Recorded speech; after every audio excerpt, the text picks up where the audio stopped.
प्रधानमंत्री नरेंद्र मोदी की लोकप्रियता में दिन प्रतिदिन इजाफा होता जा रहा है।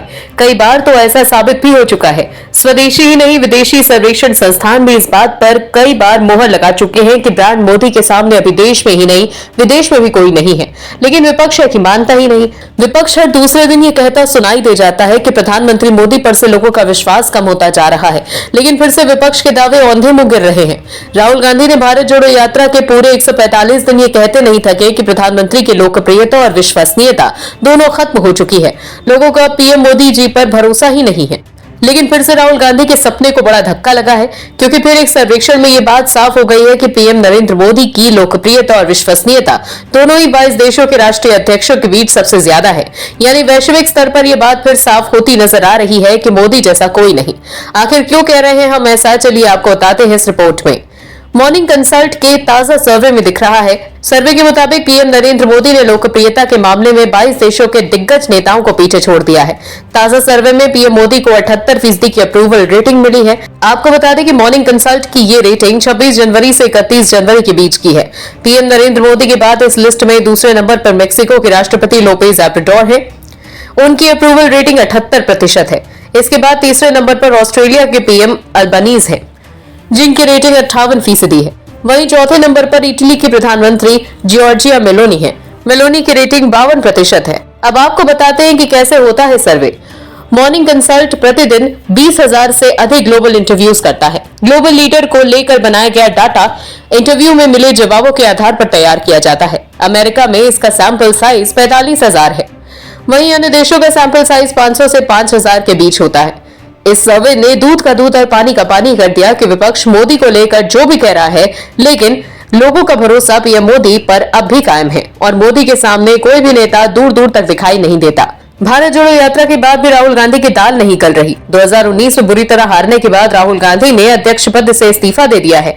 ऐसे में भारत जोड़ो यात्रा निकालने के बाद भी 2024 के लोकसभा चुनाव में कांग्रेस हारती है तो क्या राहुल गांधी राजनीति से ही संन्यास ले लेंगे? बड़ा सवाल है, जिसका जवाब 2024 लोकसभा चुनाव के परिणाम के बाद ही मिलेगा। देश में बीजेपी की सरकार है और पीएम मोदी सबका साथ सबका विकास वाले नारे को आगे बढ़ाते हुए देश को प्रगति की राह पर ले जा रहे हैं। पीएम मोदी के नेतृत्व में देश रॉकेट की रफ्तार से आगे बढ़ रहा है और भारत का डंका दुनिया भर में बज रहा है।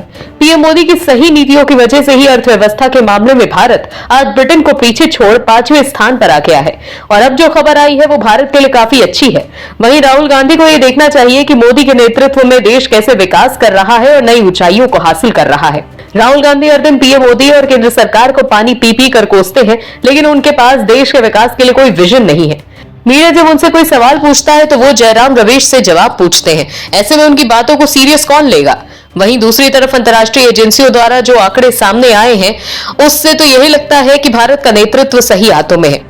आपको बता दें, अंतर्राष्ट्रीय मुद्रा कोष ने भारत सहित दुनिया की अन्य अर्थव्यवस्था के विकास दर का अनुमान जारी किया है। आईएमएफ की वर्ल्ड इकोनॉमिक आउटलुक के अनुमान के मुताबिक 2022 में भारत की विकास दर 6.8% रही, जबकि 2023 में विकास दर के 6.1% रहने की भविष्यवाणी की गई थी।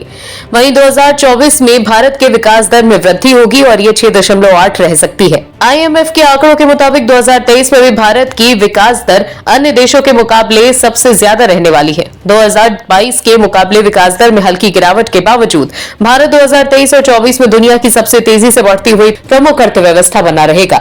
2023 में भारत आर्थिक विकास के मामले में चीन, अमेरिका, फ्रांस, जर्मनी, इंग्लैंड सहित कई देशों को पछाड़ देगा। तो वहीं अंतर्राष्ट्रीय मुद्रा कोष के अनुमानों से पता चलता है कि साल 2027 तक भारत जर्मनी और जापान को पीछे छोड़कर अमेरिका और चीन के बाद दुनिया की तीसरी सबसे बड़ी अर्थव्यवस्था वाला देश बन सकता है। भारत फिलहाल दुनिया की 5वीं सबसे बड़ी अर्थव्यवस्था बन चुका है। अब ब्रिटेन भी भारत से पीछे हो गया है। आईएमएफ के आंकड़ों के अनुसार भारत और ब्रिटेन की इकोनॉमी को डॉलर में देखें तो मार्च की तिमाही में भारत की अर्थव्यवस्था 854.7 अरब डॉलर थी, जबकि ब्रिटेन की अर्थव्यवस्था 816 अरब डॉलर थी। वहीं पीएम मोदी ने देश से वादा किया है कि वो भारत की इकोनॉमी 5 ट्रिलियन डॉलर तक पहुंचा देंगे।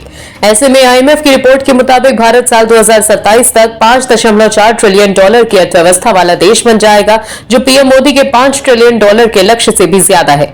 यही आंकड़ा कहता है कि भले ही दुनिया भर की अर्थव्यवस्थाएं मंदी और महंगाई की मार से झेल रही हो, लेकिन भारतीय अर्थव्यवस्था तेजी से रफ्तार पकड़ रही है। तो इन आंकड़ों से सब एक बात साफ समझ में आ गई है कि मोदी है तो मुमकिन है। दिल्ली में एक सरकार है आम आदमी पार्टी की सरकार, उसने सच के कपड़े पहन लिए हैं और पहन के घूमने लगे पूरे देश में।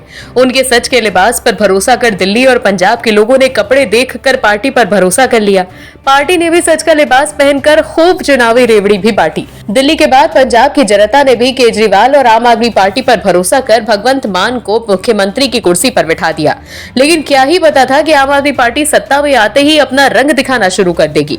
जो केजरीवाल और आम आदमी पार्टी महंगाई पर नरेंद्र मोदी सरकार को घेरती है, ये वही केजरीवाल हैं जो सत्ता में आने से पहले हमेशा से ये कहते नजर आते थे कि मोदी सरकार और विपक्षी सरकार ने महंगाई बढ़ा रखी है और हम सत्ता में आते ही आपको महंगाई से छुटकारा दिला देंगे। लेकिन अब ऐसा लग रहा है कि मान और केजरीवाल सरकार की जोड़ी अपने वादे को भूल चुकी है। इसीलिए सरकारी तिजोरी भरने के लिए उन्होंने किसान प्रधान राज्य में किसान की सबसे मूलभूत वस्तु डीजल के दाम बढ़ा दिए हैं। आखिर कितना बढ़ा है दाम, आपको बताते हैं। पंजाब की आम आदमी पार्टी सरकार ने पेट्रोल और डीजल पर 90 पैसे प्रति लीटर सेस लगा दिया है। इसके कारण राज्य में पेट्रोल और डीजल की कीमतों में वृद्धि हो गई है। भगवंत मान सरकार ने शुक्रवार को ही यह फैसला लिया है। मुख्यमंत्री भगवंत मान के नेतृत्व में हुई कैबिनेट मीटिंग में यह फैसला लिया गया है। भगवंत मान के कैबिनेट मंत्री अमन अरोड़ा ने पंजाब में बड़ी घोषणा की है। दरअसल पंजाब सरकार ने पेट्रोल और डीजल के दाम बढ़ा दिए हैं। अब से पेट्रोल डीजल पर 90 पैसे प्रति लीटर सेस लगाया गया है। मंत्री अमन अरोड़ा ने कहा कि पंजाब को रेवेन्यू जनरेशन की जरूरत है, जिसके चलते पेट्रोल और डीजल का रेट बढ़ाया गया है। मसलन केजरीवाल की कथनी और करनी में कितना फर्क है ये आप समझ ही सकते हैं।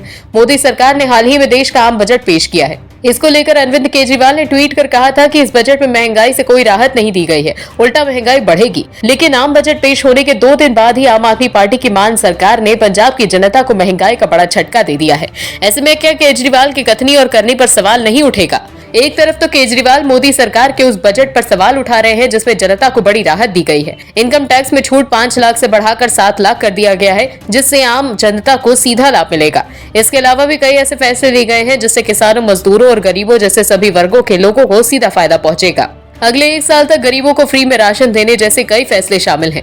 मसलन एक तरफ तो मोदी सरकार जनता की जेब में पैसे डाल रही है, तो वहीं दूसरी तरफ आम आदमी पार्टी की सरकार पेट्रोल और डीजल पर टैक्स बढ़ाकर जनता की जेब पर बोझ डाल रही है। मोदी सरकार ने अब कांग्रेस के खिलाफ शिकंजा कस दिया है। मोदी सरकार की इस कार्रवाई से कांग्रेस की मुश्किलें बढ़ गई हैं। कांग्रेस पार्टी इस वक्त चौतरफा घिरी हुई है। कांग्रेस पार्टी देश की सबसे पुरानी पार्टी है और देश पर करीब 70 सालों तक राज किया है। लेकिन आज कांग्रेस की ये स्थिति है कि अपनी विसात बचाने के लिए भारत जोड़ो यात्रा जैसी यात्रा निकालनी पड़ रही है। लेकिन उसका भी कोई खास फायदा नजर नहीं आ रहा, क्योंकि कांग्रेस की मुसीबतें कम होने का नाम ही नहीं ले रही। धीरे धीरे करके कांग्रेस की सच्चाई जनता के सामने आ रही है। आपको बता दें, प्रवर्तन निदेशालय यानी ईडी ने मनी लॉन्ड्रिंग के इस मामले में कांग्रेस नेता राहुल गांधी के करीबी अलंकार सवाई पर शिकंजा कसा है। दरअसल मामला 1 करोड़ रुपए के दुरुपयोग से जुड़ा है, जिसे लेकर राहुल गांधी के करीबी अलंकार सवई से पूछताछ की गई। इसके साथ ही उनका बयान भी दर्ज किया गया है। आरोप है कि तृणमूल कांग्रेस के गिरफ्तार नेता साकेत गोखले के खिलाफ कथित रूप से क्राउड फंडिंग के माध्यम से ये रकम एकत्र की गई थी। मनी लॉन्ड्रिंग के इस मामले में ईडी ने हाल ही में तृणमूल कांग्रेस के प्रवक्ता साकेत गोखले को गुजरात से गिरफ्तार किया था और साथ ही अधिकारियों ने बताया कि सवाई से इस सप्ताह की शुरुआत में 3 दिन तक पूछताछ की गई। उन्हें अहमदाबाद में गोखले के साथ बैठाकर भी पूछताछ की गई। पूर्व बैंकर सवाई को कांग्रेस के पूर्व अध्यक्ष राहुल गांधी का करीबी माना जाता है। ऐसा बताया जाता है कि वो राहुल गांधी के रिसर्च टीम की अगुवाई करते हैं। संघीय जांच एजेंसी ने 25 जनवरी को 35 वर्षीय गोखले को गिरफ्तार करने के बाद सवाई को समन भेजा था। गोखले को उस समय गिरफ्तार किया गया जब वो इंटरनेट के माध्यम से लोगों से धन जुटाने यानी क्राउड फंडिंग में कथित वित्तीय अनियमितताओं के संबंध में गुजरात पुलिस की हिरासत में थे।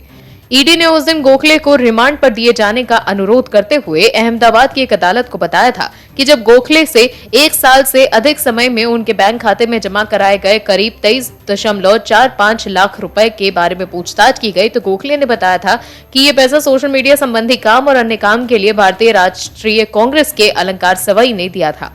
मतलब कांग्रेस पार्टी लगातार फंसती जा रही है और इस बार राहुल गांधी का करीबी जांच एजेंसियों के गिरफ्त में आया है, जिससे कांग्रेस की किरकिरी हो रही है। आम आदमी पार्टी के राज्यसभा सांसद संजय सिंह मोदी सरकार के खिलाफ बयानबाजी के लिए जाने जाते हैं। संजय सिंह को हर वक्त मोदी सरकार में सिर्फ खामियां ही नजर आती हैं, लेकिन संजय सिंह हर बार मोदी सरकार को घेरने के चक्कर में खुद ही गिर जाते हैं। इस बार भी संजय सिंह राज्यसभा की कार्यवाही के दौरान हंगामा कर रहे थे, लेकिन उन्हें ऐसी डांट पड़ी कि वो अब दोबारा ऐसा करने से पहले 100 बार सोचेंगे जरूर। क्या है पूरा मामला, चलिए आपको बताते हैं। दरअसल बजट सत्र के चौथे दिन विपक्ष के हंगामे के बाद कार्यवाही स्थगित करनी पड़ी। विपक्षी दल लगातार हिंडनबर्ग की रिपोर्ट को लेकर लोकसभा और राज्यसभा में चर्चा की मांग कर रहा था। दोनों सदनों में विपक्ष लगातार हंगामा कर रहा था, जिसकी वजह से सदन की कार्यवाही कई बार स्थगित कर दी गई। वहीं राज्यसभा की कार्यवाही जब दोबारा शुरू हुई तो आम आदमी पार्टी सांसद संजय सिंह और दूसरे विपक्षी सांसद लगातार राज्यसभा में हंगामा करने लगे और नारेबाजी करने लगे। वहीं हंगामा बढ़ा तो शांति के साथ सदन की कार्यवाही चलने देने की गुंजाइश करने के लिए सभापति जगदीप धनखड़ को खड़ा होना पड़ा। इस दौरान विपक्षी सांसद हंगामा करते हुए वेल में आ गए। वेल में आने के बाद विपक्षी सांसद आसन के करीब पहुंचकर नारेबाजी करने लगे। इस बात को लेकर सभापति जगदीप धनखड़ ने विपक्षी दलों को फटकार लगा दी।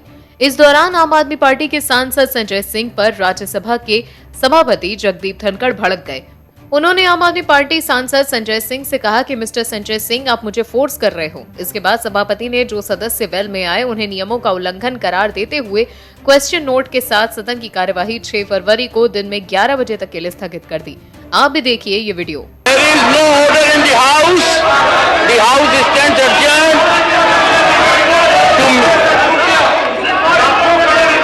मिस्टर संजय सिंह,